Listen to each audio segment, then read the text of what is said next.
ہوتے ہیں لیکن یہ بھی کبھی کبھی گندے اور زنگالود ہو جاتے ہیں۔ صحابہ نے پوچھا یا رسول اللہ اگر یہ گندے ہو جائے اس کا کیا صورت صفائی؟ فرمایا کثرت ذکر الموت، ایک تو موت کو یاد رکھ، یعنی تمہیں یہ پتہ ہو کہ میں دنیا میں ایک مقرر وقت کے لیے آیا ہوں، مجھے جانا ہے۔ جس میں بڑے بڑے لوگ دنیا کے قصے بن گئے، ان کا نام و نشان نہیں،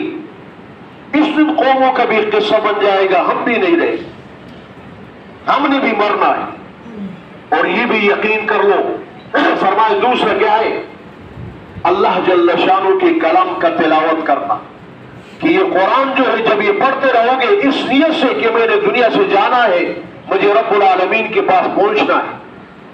فرمائے یہ دل تمہارے اندر کی گندگیوں کو، دل کے میل کچیل کو یہ صاف کرے گا، تمہیں پاک اور صاف ستھرا بنا دے گا۔ اور اگر پھر بھی کوئی گندا رہا لیکن اس نے قرآن کو یاد کیا تھا، حدیث پاک کے اندر ہے یقال لصاحب القرآن اقرأ، صاحب قرآن سے کہا جائے گا کہ قرآن پڑھتا جا، وارتقی، اور جنت کے درجوں پر چڑھتا جا، فإن منزلك عند آخر آیت تقرأها، تیرا مقام اور مرتبہ تو وہ ہے کہ جب آخری آیت تک تو پہنچ جائے،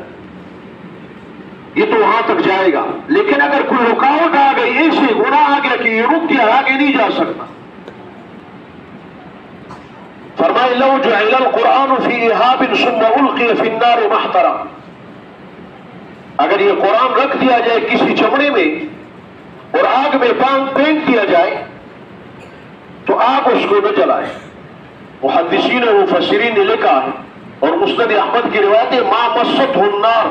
حافظ قرآن کو آگ چھوئی کبھی نہیں۔ فرمائے مراد اس سے یہ ہے کہ کوئی قرآن پڑھ لے، قرآن کا حامل ہو، جرم ہو گیا، غلطی ہو گئی، آگے نہیں جا سکتا ہے، رک گیا، فرمائے پھر بھی آگ نار جہنم اس پر اثر نہیں کرے گی، وہ ٹھنڈی ہو جائے۔ ما مستہ النار،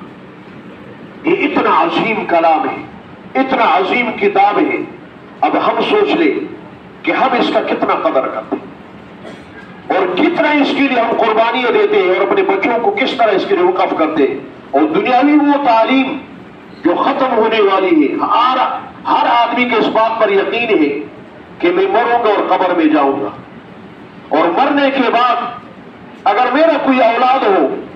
اور اس کے پاس آکسفورڈ یونیورسٹی کی تمام ڈگریاں ہوں، وہ آ کر میرے قبر پر رکھ دے، یہ ہر آدمی سمجھتا ہے کہ مجھے اس سے ایک ذرے کے برابر کا فائدہ نہیں ہوگا۔ لیکن اگر میرے اولاد کے اندر کوئی ایک بچہ ہو جس کو سورت فاتحہ اور قل هو اللہ یا 10 سورتیں یا ایک پارہ یا پورا قرآن یاد ہو، اور وہ میرے قبر پر آئے یا اپنے جگہ پر بیٹھ کر میرے لیے قرآن پڑھ لے اور مجھے بخش دے، تو یقیناً ہر شخص جانتا ہے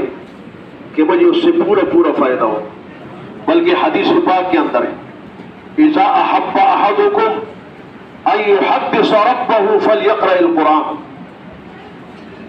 کہ زندگی میں جب بھی تم میں سے کوئی شخص یہ چاہے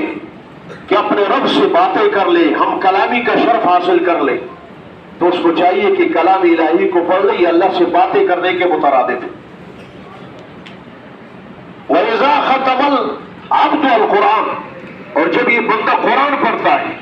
اور اس کو ختم کر لیتا ہے، جیسے بچوں نے ختم کی، بچیوں نے ختم کی، فرمائے صلی علیہ عند ختمہ 60,000 ملک،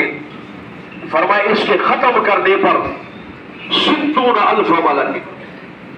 60,000 فرشتے اس کے لیے دعائیں مغفرت، 60,000 فرشتے۔ ویسے کلام الہی اور اس کے متعلق بہت کچھ ذخیرہ ہے،